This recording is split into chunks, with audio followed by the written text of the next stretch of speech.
Bom dia novamente, pessoal. No vídeo anterior, nós trabalhamos o helenismo de uma forma geral. E agora nós vamos trabalhar as principais escolas helenísticas. São 4 grandes grupos de pensadores. Sempre bom lembrar isso, tá? Escolas. Nós não temos somente um pensador, mas temos um líder que coordena diferentes formas de pensamento que se coadunam em uma escola que será desenvolvida. Então temos 4 grandes escolas: o cinismo, o ceticismo, o epicurismo e o estoicismo. Começaremos então pelo cinismo. O grande representante do cinismo é Diógenes. O Diógenes diz a passagem mítica sobre ele, que ele vivia num barril, como sinal de desapego aos bens materiais. E isso era bastante interessante, pois a ideia de vitória, de glória, de apego tanto a bens materiais quanto a honras era muito forte naquele período. Diz também a mesma lenda que certo dia Alexandre chegou para Diógenes e questionou ele sobre o que ele deveria fazer, como ele poderia ajudar Diógenes, ou o que ele deveria fazer para ser feliz. Diógenes, de uma forma cínica, típico do seu pensamento, afirmou: olha, a primeira coisa que você deve fazer é sair da frente do meu sol. Então, o cinismo, ele se apresenta como uma forma também questionadora da realidade. Nós não precisamos de muitas coisas para sermos felizes. Eu, neste momento, estou precisando do sol. Então, pessoal, por isso o cinismo de Diógenes e dos seus seguidores pregavam uma vida autossuficiente, pregavam uma harmonia com a natureza.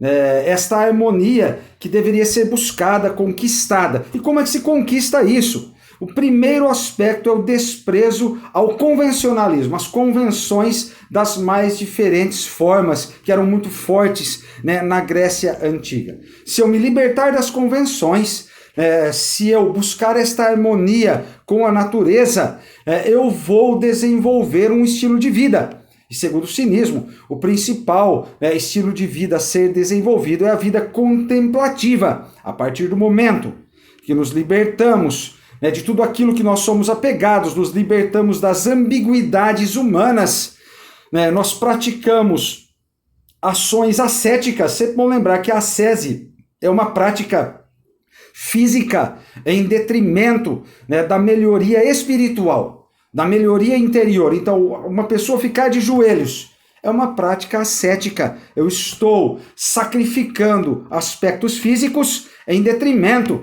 da minha melhora interior ou da minha melhora espiritual. Por isso, esse era o grande objetivo dos cínicos: desprezar tudo aquilo que a sociedade considerava como muito positivo, como prazeres, riquezas, poder, e afirmar a ascese e a vida contemplativa, mas sempre de uma forma muito questionadora. Lembrar lá da narrativa sobre Alexandre e Diógenes. A ideia é questionar as formas de felicidade existentes naquele período. Segundo, o ceticismo. Ceticismo representado por Pirro, também chamado de pirronismo. Lá no Império Romano havia um representante do ceticismo que era Sesto e Empírico.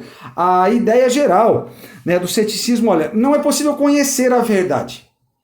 É uma visão que nós chamamos de acatalepsia. Não há como conhecer completamente aquilo que é verdadeiro. Nós devemos buscar a ataraxia, que é o estado de imperturbabilidade da alma. Para isso, não adianta ficar afirmando, negando, brigando sobre verdades. É necessário suspender o juízo. Então, a suspensão do juízo, ela é chamada por esses autores de epoqué. Então a epoqué, ela seria uma espécie de higiene mental que a pessoa deveria fazer para que ela pudesse então se encontrar realmente com, não com a verdade, porque a verdade não existe para os céticos, mas se encontrar com a sua própria interioridade, se encontrar então com a paz de espírito, que eles chamam de ataraxia, de imperturbabilidade da alma. Então o ceticismo: negamos a possibilidade de acharmos uma verdade completa. Participamos, realizamos um movimento, que é a epoqué, que faz com que nós realizemos também uma higiene mental. E depois, consequentemente, estaremos buscando e desenvolvendo a ataraxia, a imperturbabilidade da alma. Terceiro, o epicurismo. O epicurismo ele tem uma versão bastante interessante, pois ele, das escolas helenísticas, é a única que valoriza o prazer, mas não qualquer prazer, né? Não é um hedonismo desenfreado, mas o epicurismo valoriza, principalmente no seu principal representante, Epicuro, valoriza os prazeres moderados, tá? No epicurismo. Eles negam a existência de uma essência das coisas. Isso é bastante interessante, pois tanto Sócrates, Platão, Aristóteles afirmavam muito a existência de uma essência da realidade. Por isso os epicuristas buscavam a vida contemplativa, mas também, ao mesmo tempo, afirmavam os prazeres produtivos para a vida humana, afirmavam os prazeres de forma moderada. Exatamente por isso, através da prática de prazeres moderados, nós vamos eliminar os medos das nossas consciências e, consequentemente, chegar àquele estado que é o objetivo geral dos helenistas, que é o estado da ataraxia. Mas uma coisa muito interessante, se existe algo que deveria ser presente na nossa atualidade, é essa visão dos epicuristas. Não precisamos negar os prazeres, mas com certeza precisamos moderar os prazeres. E por último, o estoicismo.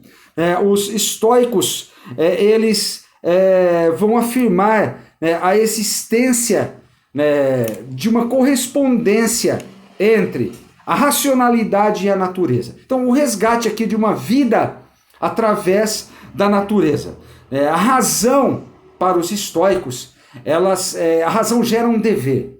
Então, um dever ser, um dever agir, e este dever deve gerar a superação dos prazeres. Então, de certa forma, uma posição um pouco contrária à do epicurismo. Então, a supressão dos prazeres, a supressão das emoções, é isto que vai nos levar à ataraxia, à imperturbabilidade da alma. Então, uma pessoa que consegue fazer isso é uma pessoa que desenvolve o seu autocontrole. Não devemos nos deixar guiar pelas paixões humanas. Pessoal, isto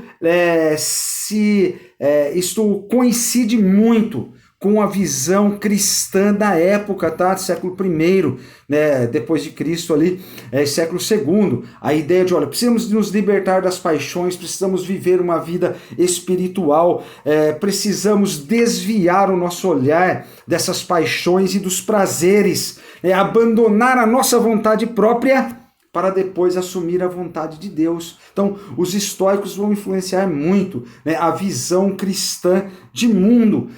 E eles acreditavam, os estoicos também eram cosmopolitas, acreditavam que nós devemos nos adequar às leis universais da natureza. Não adianta lutar contra as leis da natureza. Não adianta lutar contra as leis do cosmos. Nós devemos aceitar e assimilar essas leis nas nossas vidas, seguir então as leis cósmicas. Isso será visto depois, na visão do cristianismo, como devemos seguir a vontade de Deus. E a vontade de Deus no período medieval, principalmente, no final da Alta Idade Média e início da Baixa Idade Média, até o final da Baixa Idade Média, será a vontade da Igreja. Então, os estoicos têm este papel de fazer a transição entre a filosofia grega antiga e o início da filosofia cristã. As outras escolas também, mas principalmente os estoicos.